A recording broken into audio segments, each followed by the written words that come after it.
Jaideep Manchanda bought a new car amid a wave of optimism among Indian professionals as companies posted strong growth and handed out pay hikes. There are good projections for Indian economy.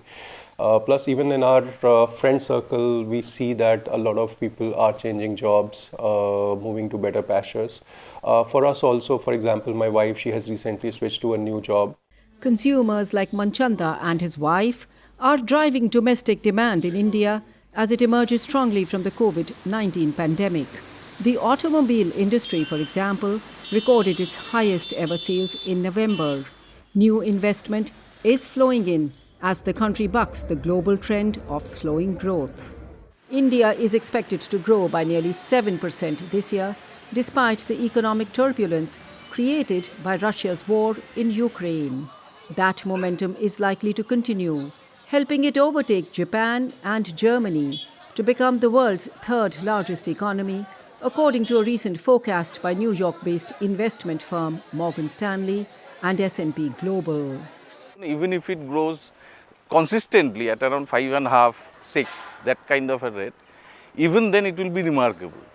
For decades, global investors flocked to China, while India's manufacturing sector lagged. But as tensions between China and the United States deepen, new opportunities could open for India. On a visit to New Delhi last month, United States Treasury Secretary Janet Yellen spoke of building closer ties.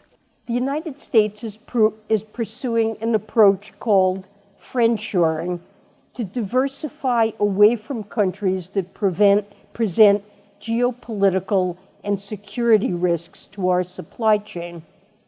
To do so, we're proactively deepening economic integration with trusted trading partners like India. The US-based tech company Apple is expected to move some iPhone manufacturing to India.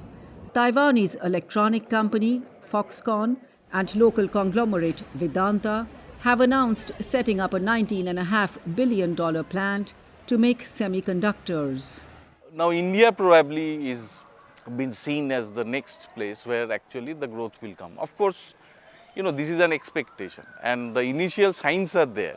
So that is why probably a lot of global investment, direct investment, and also a lot of global financial capital, they are now betting on India.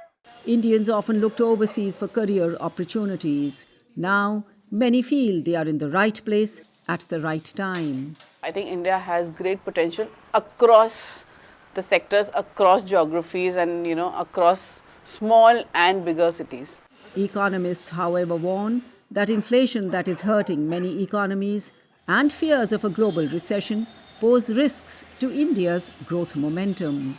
Anjana Pasricha for VOA News, New Delhi.